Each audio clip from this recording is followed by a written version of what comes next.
Hey girl, welcome back to my channel. In today's video, I'm giving you tips if you have fine relaxed hair like me. These tips are gonna make your hair look fuller, make your hair look thicker, and also may help you to actually grow thicker and fuller hair that you've always wanted. My hair is actually not thick. If I don't take the right precautions and do these things that I'm mentioning in this video, my hair will actually look very thin. The first thing that you want to do if you have thin hair, if you have fine hair, and you're trying to just get it to look fuller, or you actually want to grow thicker and fuller hair, is you want to choose the right products. Choosing the right hair products is one of the most important things you can do when it comes to making your hair look thicker, making your hair look fuller, making your hair have that movement and body. The wrong products can make your hair look thinner, can make your hair look weighed down, and those are not things that are going to suit us thin or fine hair girls at all. You want to avoid products like heavy oils or really heavy creams. This includes the conditioners that you use. You want to use a conditioner that actually penetrates your hair, that is actually going to plump your hair and make your hair look more supple and plump. This is going to give you the appearance of fuller hair. I've used deep conditioners in the past that I thought were going to just moisturize my hair and give my hair everything it needed, but all they did was weigh my hair down because they were too heavy for my hair, and they left my hair looking thin, stringy, and lifelike, and that is not what I want for you. I'll make sure that I leave a list of the products that I use that have worked well for me over the years of having fine hair if you want to check any of those products out. The second thing that you want to do if you have thin or fine hair is you want to make sure you're using the right shampoo.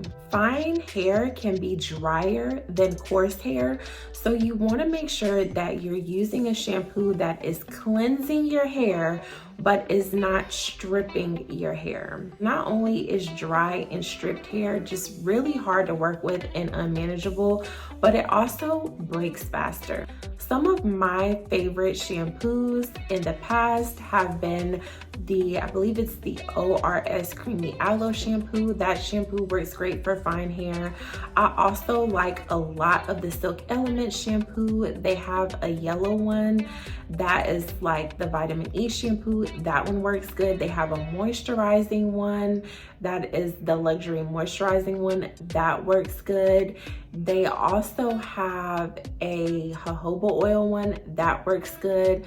Care has a shampoo that works really good as well, and right now I'm using the moisturizing shampoo from Joico, and it is Chef's Kiss. I love it so much. Number 3, when it comes to fine hair, is you want to be careful with protein. It is important that we have protein and moisture for manageability and softness, and to avoid brittle hair, protein for just the strength of our hair. With protein, when it comes to fine hair, you want to make sure that you're not using those very harsh protein treatments, and you want to avoid using those on a frequent basis. I use light protein every week and have not had a problem. If you have a problem with using light protein every week, maybe use it once a month and see how that works for you. You also want to trim your hair regularly if you have thin or fine hair. Trimming regularly when you have thin or fine hair is going to keep that blunt appearance with your hair.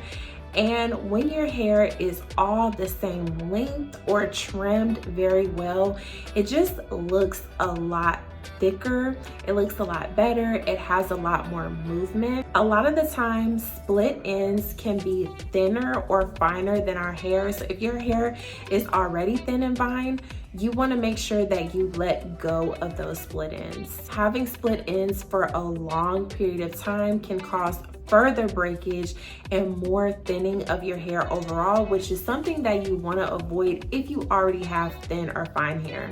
I like to get my hair trimmed every 8 to 10 weeks, and for me, that has worked out really good. Also, what I like to do is when I notice that my hair is getting like a little bit gappy or a little bit thinner looking that I like, I go in for a major cut if I need to. The fifth thing that you want to do when it comes to caring for your thinner or fine relaxed hair, or just getting your hair to be thicker over time, is to avoid using too much heat. When your hair is heat damaged, it's thinner, it's limper looking, and this is not what you want if you want the appearance of thicker and fuller hair. Some ways that you can do this is to make sure you use a heat protectant every time you heat style your hair. You can also avoid heat by air drying your hair or doing styles that don't require as much direct heat, like roller sets. You can also turn down the temperature that you're using on your blow dryer or flat iron. This can make such a huge difference, and something that I started doing as well. Another bonus tip that I'm gonna give you in regards to just having hair that looks thicker and doesn't look so thin is add curls to your hairstyle. This could be, as I just mentioned, by doing roller sets, or if you are a silk pressed girl, add curls, add waves. This is gonna give you a lot more body and movement. You can also have layers cut into your hair. This is gonna give you more body and movement, and something that I have done as well. And another tip that you can do if you do heat style your hair is to flat iron your hair in larger sections. This is going to avoid so much direct heat. If you were using thinner sections, it's also gonna leave some texture behind so that subtly your hair just looks thicker and fuller. It's not gonna look bushy or anything, but your hair is just gonna look thicker and have just slightly a little bit more texture to it, versus if you were to flat iron your hair in very small and thin sections. Another thing that I have done that helped my hair to get thicker was to space my relaxers out, and actually I started going the Texlax route. So all that means is that I don't fully process my relaxers. This still gives me the impact of relaxers, meaning my hair is a little bit more manageable. It stays straight longer, but I still have a lot of texture left in my hair. So my hair is not completely bone straight, and I still have a lot of that bulk and body in my hair. This is great for girls that have fine hair because your hair is not broken all the way down so that it can be completely straight. You still have a little bit of that natural coarseness in your hair, and that will make your hair look thicker and fuller. It'll also help you if you've had a lot of breakage due to over processing. Let me know if these tips were helpful or if you tried any of these tips. I appreciate you so much for watching. I love you. I'll see you in the next video.